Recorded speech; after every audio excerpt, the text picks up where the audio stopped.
बीरबल की खिचड़ी की कहानियां। रात्रि भोज के उपरांत बादशाह अकबर बीरबल को साथ लेकर यमुना तट पर टहल रहे थे।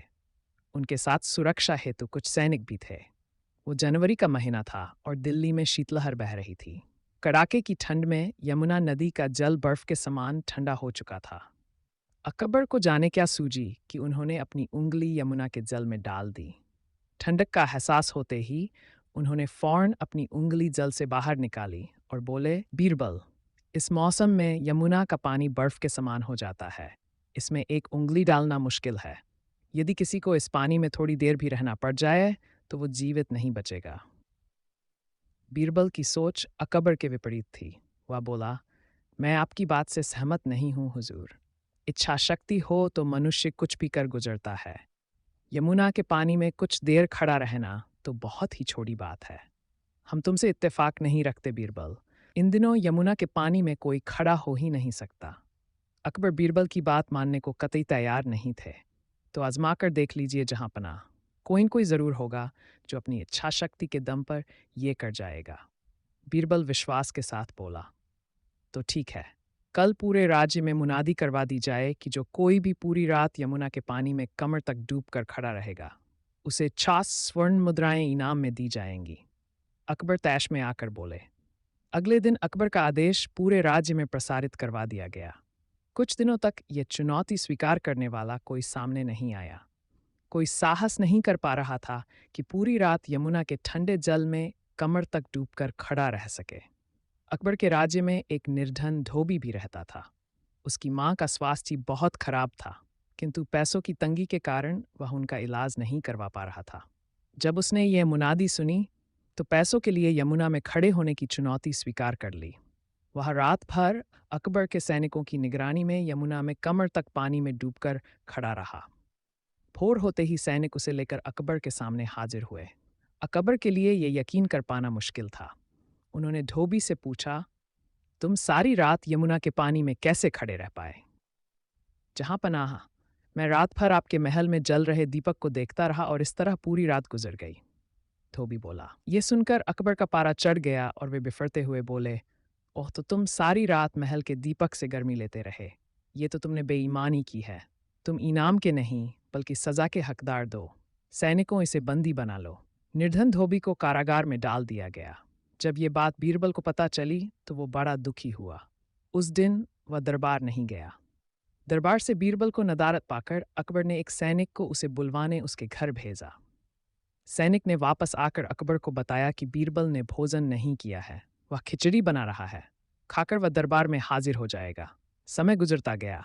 सुबह से दोपहर और दोपहर से शाम हो गई, लेकिन बीरबल दरबार में हाजिर नहीं हुआ। बीरबल कभी ऐसा नहीं करता था।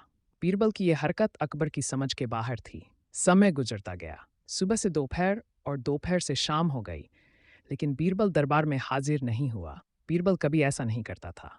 बीरबल की यह हरकत अकबर की समझ के बाहर थी। ये नज़ारा देख अकबर हैरत में तो पड़े ही, साथ ही क्रोधित भी हुए। क्रोध में लाल पीले होते हुए उन्होंने बीरबल से पूछा, ये क्या है बीरबल? तुम अब तक दरबार हाजिर क्यों नहीं हुए? मैंने खबर भिजवाई थी जहां पनाह कि मैं खिचड़ी बना रहा हूं। खाकर दरबार में हाजिर हो जाऊंगा। देखिए, सामने पेड़ पर लटके घड़े में खिचड़ी पक रही है।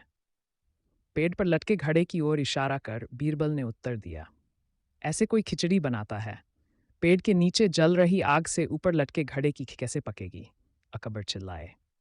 जब यमुना में खड़े धोबी को इतने दूर स्थित महल में जल रहे दीपक से गर्मी मिल सकती है, तो इस तरह भी खिचड़ी पक सकती है हुजूर। यहाँ तो आग उस दीपक की तुलना में निकट ही है। बीरबल छत से बोला। बीरबल की बात सुनकर अकबर का गुस्सा शांत हो गया। वे समझ गए कि बीरबल ने यह स्वांग उन्हें धोबी के साथ हुए अन्याय की बात समझाने के लिए किया है। उन्हें अपने किए पर पछतावा हुआ। सैनिकों से कहकर उन्हें धोबी को कारागार से बाहर निकलवाया और उसे इनाम की 50 स्वर्ण मुद्राएं दी। इस तरह बीरबल ने अपनी अक्लमंदी से एक निर्धन धोबी के साथ अन्याय नहीं होने दिया। क्या? फिर एक बार बादशाह अकबर को कहानियां सुनने का चस्का लग गया। उन्होंने अपने दरबारियों की पारी बांध दी, जो हर दिन आकर उन्हें कहानी सुनाने लगे। अकबर को जल्दी नींद नहीं आती थी, इसलिए वे देर रात तक लंबी कहानियां सुनना पसंद करते थे। किसी भी कहानी से उनका मन भी जल्दी नहीं भरता था।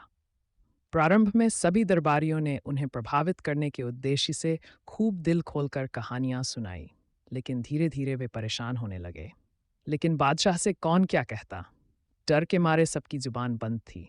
सबको बस इंतज़ार उस दिन का जब बादशाह का कहानियों का चस्का खत्म हो जाए और उनका इस आफत से पीछा छूटे। एक दिन बीरबल की कहानी सुनाने की पारी आई। वह बादशाह अकबर के कक्ष में गया और कहानी सुनाने लगा। अकबर की बीरबल से अन्य दरबारियों की तुलना में अधिक अपेक्षा थी। बीरबल ने अकबर को छोटी छोटी कई कहानियां सुनाई, लेकिन अकबर का मन नहीं भरा। उन्होंने बीरबल से कहा, बीरबल, तुम हमारे सभी दरबारियों में सबसे बुद्धिमान हो।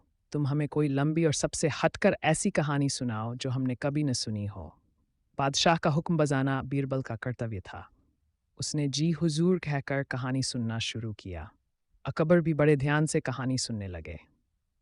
जब बीरबल कहानी समाप्त करने का प्रयास करता, अकबर कहते, और फिर बीरबल को उसमें कुछ और किस्से जोड़ने पड़ते। ऐसा करते करते रात हो गई। बीरबल को नींद आने लगी। वह घर जाकर सोना चाहता था, लेकिन अकबर की आंखों से नींद कोसों दूर थी। वे बड़े चाव से कहानी सुन रहे थे और बार बार और फिर कहकर कहानी खत्म होने ही नहीं दे रहे थे। बीरबल समझ गया कि बादशाह ऐसे नहीं मानेंगे। उसे कुछ ऐसा करना होगा कि वे खुद ही उसे वहां से भगा दें। कुछ सोचने के बाद वह बोला, जहांपनाह, मैं अब आपको एक नई और सबसे हटकर कहानी सुनाता हूँ। यकीन जानिए आपने पहले कभी ऐसी कहानी नहीं सुनी होगी। अकबर की उत्सुकता बढ़ गई। बीरबल कहानी सुनाने लगा। एक समय की बात है। एक गांव में एक किसान रहता था। उसने अनाज रखने के लिए एक बड़ी सी कोठरी बना रखी थी। उस कोठरी में उसका अनाज सुरक्षित रहता था। उस कोठरी में एक छोटा सा छेद रह गया था, जिस ओर किसान ध्यान नहीं दे पाया। एक दिन एक चिड़िया उस छेद से कोठरी में जा घुसी और अनाज का एक दाना लेकर उसी छेद से फुर करके बाहर उड़ गई। और फिर अकबर उत्सुक होकर बोले, फिर दूसरी चिड़िया आई और वह भी कोठरी में से दाना लेकर उड़ गई। फुर, बीरबल बोला। और फिर अकबर ने फिर से पूछा। फिर तीसरी चिड़िया आई और वह भी कोठरी में से दाना लेकर उड़ गई। फुर, बीरबल बोला। अकबर अब जब भी और फिर कहते, बीरबल कह देता, और फिर एक और चिड़िया आई और दाना लेकर उड़ गई। फुर। अकबर क्या और क्या करते करते और बीरबल को फुर करते बहुत समय बीत गया। कहानी फुर से आगे बढ़ ही नहीं रही थी। आखिरकार अकबर खींचकर बोले, ये क्या फुर फुर लगा रखा है, आगे की कहानी बताओ। जहांपनाह, आप इतने में ही तंग आ गए। कोठरी के आसपास तो करोड़ों चिड़िया इकट्ठी हो गई है। वे सब एक एक करके कोठरी के अंदर जाएंगी और दाना लेकर उड़ जाएंगी। आपके कहे अनुसार कहानी बहुत लंबी और हटकर है। फुर फुर सुनकर अकबर पहले ही बहुत खींच चुके थे। बीरबल की ये बात सुनकर उनका गुस्सा बढ़ गया और वे चिल्लाकर बोले, ये क्या वाहियात कहानी सुना रहे हो? नहीं सुननी ऐसी कहानी, चलो भागो यहाँ से, सोना है हमें। जैसा जहांपनाह का आदेश कहकर बीरबल मंद मंद मुस्कुराते हुए वहां से चला गया। सीख किसी भी तरह की समस्या हो, बुद्धिमानी से काम लेने पर उसका हल निकल ही आता है। इत्र की बूंद फारस के शहंशाह और बादशाह अकबर अक्सर एक दूसरे को उपहार भेजा करते थे। एक बार उपहार में फारस के शहंशाह ने बादशाह अकबर को एक दुर्लभ किस्म का इत्र भेजा। फारस के शहंशाह और बादशाह अकबर अक्सर एक दूसरे को उपहार भेजा करते थे। एक बार उपहार में फारस के शहंशाह ने बादशाह अकबर को एक दुर्लभ किस्म का इत्र भेजा। घुटनों के बल बैठे अकबर ने जब बीरबल को अपने सामने पाया तो वे हड़बड़ा गए। उस हालत में अकबर को देखकर बीरबल मुंह से तो कुछ ना बोला, लेकिन उसकी आंखें हंस रही थीं। अकबर को बेहद शर्मिंदगी महसूस हुई। हिंदुस्तान का बादशाह इत्र की एक बूंद के लिए अपने घुटनों पर आ गया। ये शर्म वाली बात तो थी। अकबर को लगा कि बीरबल अवश्य ऐसा ही कुछ सोच रहा होगा। उस समय तो कुछ न बोल सके, लेकिन उनका मन उन्हें अंदर ही अंदर कचोट रहा था। वे किसी भी तरह बीरबल की अपने प्रति धारणा बदलना चाहते थे। उस समय तो वे न बोल सके, लेकिन उनका मन उन्हें अंदर ही अंदर कचोट रहा था। वे किसी भी तरह बीरबल की अपने प्रति धारणा बदलना चाहते थे। अकबर ने बीरबल को बुलवा लिया और ये नज़ारा दिखाते हुए बोले, बीरबल, देखो प्रजा कैसे खुशी से बाल्टी भर भर कर इत्र ले जा रही है। क्या सोचते हो इस बारे में? अकबर की मंशा बीरबल को यह दिखाने की थी कि हिंदुस्तान का बादशाह अकबर इत्र के मामले में कंजूस नहीं है। वह चाहे तो हमाम भर इत्र दान कर सकता है। बीरबल मंद मंद मुस्कुराते हुए बस इतना ही बोला, बूंद से जाती वो हौद से नहीं आती। अर्थात पूरा सागर भर देने के बाद भी वो कभी नहीं लौटता जो एक बूंद से चला गया हो। बीरबल ने इस वाक्य के सहारे कह दिया कि अकबर की इत्र का बूंद उठाने की स्वाभाविक कंजूस प्रवृत्ति के कारण जो इज्जत चली गई है, अब वो पूरा का पूरा सागर भर देने के बाद भी वापस नहीं आ पाएगी। सीख: मनुष्य का चरित्र उसकी स्वाभाविक प्रवृत्ति से निर्धारित होता है, दिखावा करने से नहीं। स्वाभाविक रूप से की गई हर क्रिया प्रतिक्रिया मनुष्य के वास्तविक स्वरूप को दर्शाती है, उसे दिखावे का आवरण ढक नहीं सकता। इसलिए दिखावे का भ्रम न कर अपने वास्तविक स्वरूप में ही रहना चाहिए। बढ़ाने वाला पेड़ एक बार तुर्किस्तान के शहंशाह ने बादशाह अकबर की बुद्धि की परीक्षा लेने के मंसूबे से एक पैगाम भेजा। पैगाम कुछ इस तरह था: सुना है, भारत में एक ऐसा पेड़ है जिसके पत्तों को खाने से उम्र बढ़ जाती है। हमारी गुजारिश है कि हमें उस पेड़ के कुछ पत्ते ज़रूर भिजवाएं। ये पैगाम लेकर तुर्किस्तान के शहंशाह का दूत और कुछ सिपाही अकबर के पास पहुंचे थे। पैगाम पढ़कर अकबर सोच में पड़ गए। फिर उन्होंने बीरबल को बुलाकर सलाह मशवरा किया। अंत में बीरबल की सलाह मानकर अकबर ने तुर्किस्तान से आए दूत को सिपाहियों सहित एक सुदृढ़ किले में कैद करवा दिया। वहां उनके खाने पीने का यथोचित प्रबंध किया गया। किले में बंद दूत और सिपाही चिंतित थे। उनकी समझ के बाहर था कि आखिर उनका दोष है क्या। कुछ दिन व्यतीत होने के उपरांत बीरबल को साथ लेकर अकबर उनसे मिलने पहुंचे। उन्हें देख दूत और सिपाहियों में उम्मीद जागी कि शायद अब उन्हें मुक्त कर दिया जाएगा, किंतु ऐसा कुछ नहीं हुआ। अकबर उनसे बोले, तुम्हारे शहंशाह ने हमसे जिस चीज़ की गुजारिश की है, मैं वह तभी दे पाऊंगा जब इस किले की ईंटें गिर जाएंगी। तब तक तुम लोग यहाँ कैद रहोगे। अकबर की बात सुनकर दूत और सिपाहियों की वहां से मुक्त होने की उम्मीद जाती रही। अकबर की बात सुनकर दूत और सिपाहियों की वहां से मुक्त होने की उम्मीद जाती रही। किले से निकलने का कोई रास्ता ना देख वे दिन भर ईश्वर की प्रार्थना में लीन रहते। वे ईश्वर से कहते, ईश्वर, हमें इस कैद से मुक्त कराइए। कब तक हम इस तरह यहाँ बंद रहेंगे? हमें अपने देश, अपने परिवार के पास जाना है। तू सर्वेसर्वा है, कुछ चमत्कार कर हमें यहाँ से बाहर निकाल। उनकी इस नित्य प्रार्थना का असर था या प्रकृति उन पर मेहरबान थी। एक दिन उस क्षेत्र में जोर का भूकंप आया। भूकंप से उस सुदृढ़ किले का एक हिस्सा धराशायी हो गया। अकबर को अपनी कही बात याद थी। किले के धराशायी होने की सूचना मिलने पर अकबर ने दूत और सिपाहियों को आज़ाद करवाकर अपने समक्ष दरबार में हाजिर करवाया। अकबर उन्हें संबोधित करते हुए बोले, तुम्हें तुर्किस्तान के शहंशाह का वह पैगाम याद होगा जिसे लेकर तुम लोग हमारे पास आए थे। अब तो शायद तुम्हें उस पैगाम का जवाब पता चल गया हो। यदि नहीं तो बीरबल तुम्हें उसकी व्याख्या करके देगा। अकबर के इतना कहने के बाद बीरबल अपने स्थान से उठ खड़ा हुआ और कहने लगा, बादशाह अकबर ने एक दूत होते हुए भी आप लोगों को कैद कर लिया था। कहीं न कहीं ये एक प्रकार का जुल्म था। आप लोगों की संख्या मात्र 50 है और देखिए आपकी आह से इतना सुदृढ़ किला धराशायी हो गया। अब सोचिए, जिस देश में हजारों लोगों पर जुल्म हो रहा हो, उनकी आह का क्या असर होगा? क्या वहां के बादशाह की उम्र बढ़ेगी? नहीं, इन आहों के प्रभाव से उनकी उम्र तो घटती चली जाएगी और वह देश पतन के कगार पर पहुंच जाएगा। इसलिए तुम्हारे शहंशाह से कहना कि प्रजा की उत्थान और भलाई के लिए कार्य करना, उनकी रक्षा करना, उन पर अत्याचार ना करना ही आयुवर्धक वृक्ष है। अन्य बातें मिथ्या है। तुर्किस्तान के शहंशाह के दूत और सिपाहियों ने जब तुर्किस्तान पहुंचकर ये बात अपने शहंशाह को बताई तो उनकी आंखें खुल गई। वे अकबर के कायल हो गए। इस तरह बीरबल की अक्लमंदी से अकबर तुर्किस्तान के शहंशाह के द्वार ली गई बुद्धि की परीक्षा में सफल हो सके। बुलाकर लाओ, एक दिन की बात है। बादशाह अकबर सुबह सोकर उठे और एक सेवक को बुलवाकर अपनी दाढ़ी खुजलाते हुए बोले, जाओ जल्दी बुलाकर लाओ। अकबर की बात सेवक के पल्ले नहीं पड़ी, किंतु उसमें इतना साहस नहीं था कि पलटकर अकबर से पूछ ले कि वे चाहते क्या हैं। आखिर किसे बुलाकर लाना है? वह, जी, आपने ऐसा किया क्यों? आपने गलती की है। अब इसका फल मैं क्यों भोगूं? आपने किया है, आप भरेंगे। साहूकार ने नम्रतापूर्वक उत्तर दिया, आप भी तो उस समय तिराहे पर खड़े थे जब आपका दूसरा साथी जेवरात लेने आया था। ठग का मिजाज गर्म हो गया। वह तैश में आकार बोला, इससे क्या होता है? क्या मैं कहीं खड़ा नहीं हो सकता? मैंने तो उसे जेवरात लेने भेजा ही नहीं था। दोनों का वाद विवाद बढ़ता चला गया। ठग किसी तरह से भी बिना जेवरात के मानने को तैयार न था। जब उसे जेवरात वापस मिलने की उम्मीद न रही तो वह साहूकार को धमकी देने लगा कि वह उसे बदनाम कर देगा और जेल की हवा खिलाएगा। साहूकार ने कहा, जो जी में आए वो करो। ठग ने शीघ्र ही जाकर बादशाह अकबर के यहाँ न्याय की दरख्वास्त दे दी। अकबर के इस प्रकरण के निपटारे की जिम्मेदारी बीरबल को सौंपी। बीरबल ने आदेश का पालन करते हुए साहूकार को बुलवाया। साहूकार बीरबल के सामने उपस्थित हुआ और सारी बात उसे बताते हुए बड़े बड़े विश्वसनीय महाजनों की गवाही भी दिलवाई।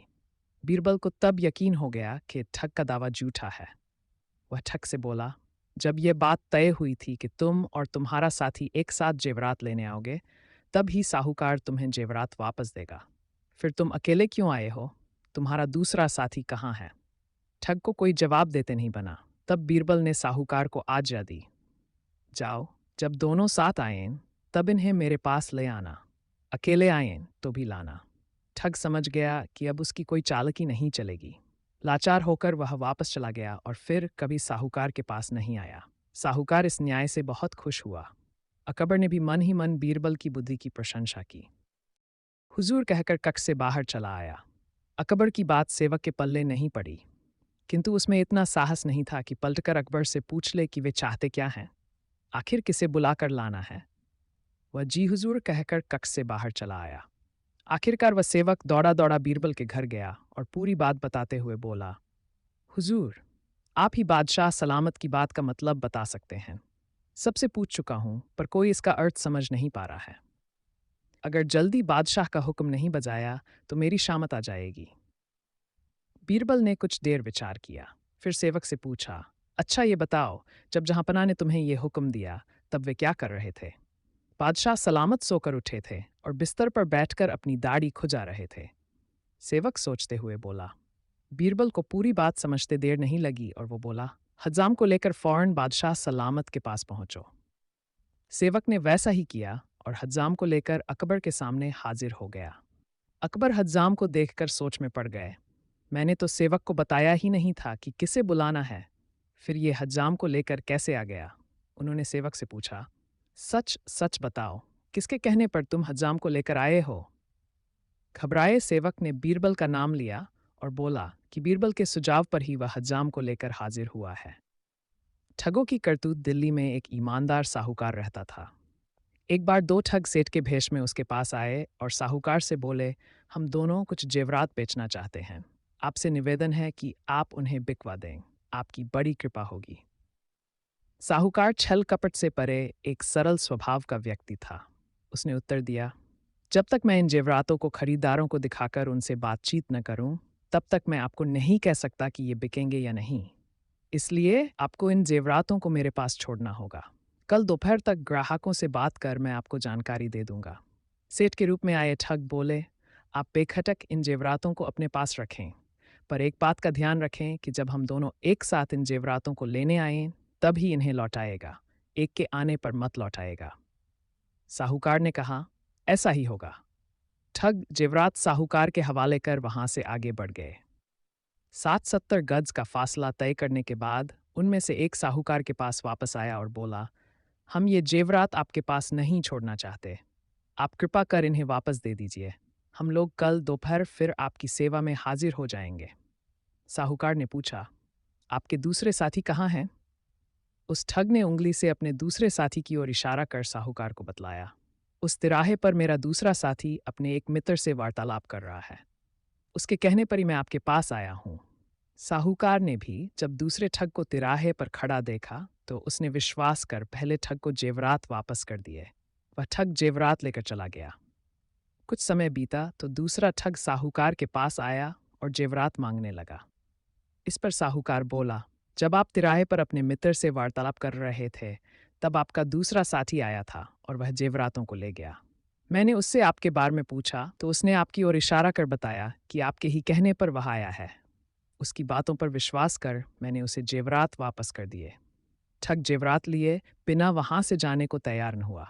वह कहने लगा, जब मैंने आपको पहले ही कहा था कि जब तक हम दोनों साथ न आएं, तब तक जेवरात वापस न करना।